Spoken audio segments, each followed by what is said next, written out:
Hi mga ka-bakers! Kumusta kayo?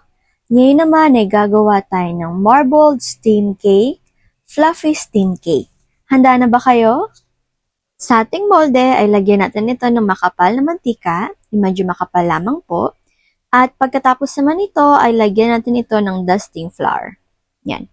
Atin lang po siyang paikot-ikutin sa ating flour. At dapat po makuberan po ang lahat. Pagkatapos naman po nito ay atin na po muna itong iset aside.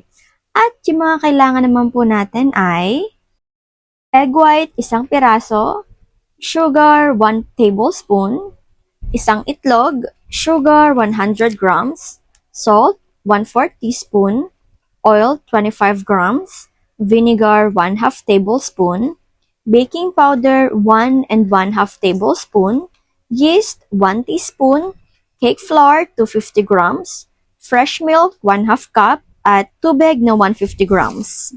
Ilagay na natin ang ating tubig, fresh milk, yeast, baking powder, salt, suka, mantika, 2 tablespoon na Mountain Dew, asukal, itlog. Haluin muna natin ng haluin hanggang sa magsama-sama na ang ating mga ingredients na ilalagay dito. At para na rin matunaw na rin ang ating salt. Pagkatapos naman ito ay pwede na rin natin ilagay ang ating cake flour. At next naman po nito ay atin na po ulit siyang halu-haluin para na po ma-dissolve na po ang ating cake flour. Ayan, konting halo pa po mga ka-bakers hanggang po sa makuha na po natin yung desired natin na texture or consistency. At ito na po siya, ayan. Ito na po ang ating consistency, kaya naman po tayo na po ay kumuha ng egg white at sugar at atin po silang pagsamahin. Una po muna yung ating egg white at kapag medyo umalsa na po ay atin na pong dahan-dahan na ilagay ang ating asukal. Gawin lang po natin to hanggang po sa ganito na po ang kanyang consistency o texture. Okay na po iyan. Konting halo pa po. Yan, just to make sure. And tadan! Pag ganito na po siya kaalsa ay okay na po ito. At next naman po ito mga ka-bakers, no? Ay atin na pong kuhanin ng ating unang mixture at atin na po siyang ipagsama. Just take your time lamang po. At atin na po siyang i-mix-mix ng dahan-dahan. Yan. At kapag ganito na po ang kanyang itsura ay okay na po ito. Wala na pong buo-buo. At higit sa lahat ay solid na po talaga siya. So, kunin na po natin ang ating molde na nilagyan po natin ng mantika at ng dusting flour at atin na po siyang ilipat. Just take your time lamang po. Ayan. At pagkatapos po natin siyang ilipat, ito na po ang kanyang itsura. Ngayon naman po, kukuha po tayo ng kaunti nito at maglalagay po tayo ng 1.5 teaspoon ng ating chocolate flavor at atin po siyang imimix-mix. Yan. Atin na po siyang imimix-mix. At kapag fully na nagsama na po talaga ito, ay atin na po itong ilagay sa ating piping bag. Siyempre, kailanganin po natin ng piping bag dito. At kapag nalagay na po lahat, ay atin po siyang gupitin ng parang kasing laki lang po ng tip ng ballpen. Next naman po, ay atin na po siyang lalagyan. Yan. Kayo na po ang bahala kung ano pong klase ng paglalagay ang gusto nyo. Basta po yung tama lang po, tsaka maubos na po ang ating ginawang chocolate.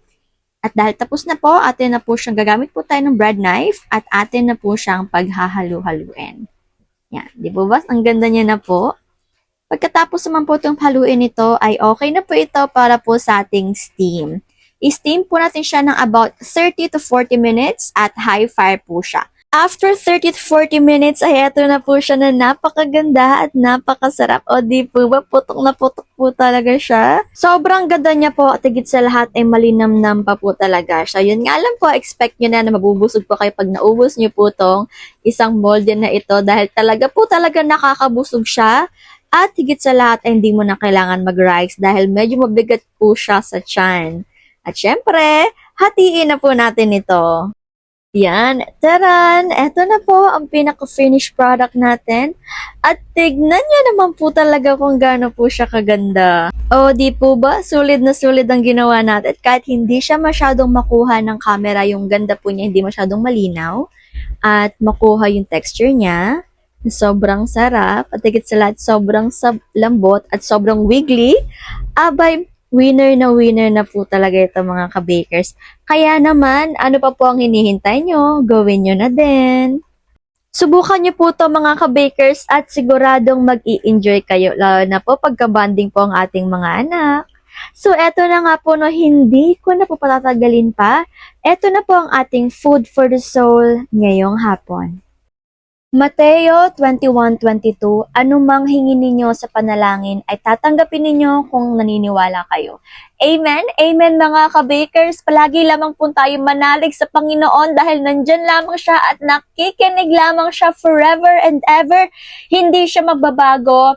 Noon, ngayon at magpakailanman, mabuhay ang ating Panginoong Hesukristo na ating tagapagligtas habang buhay.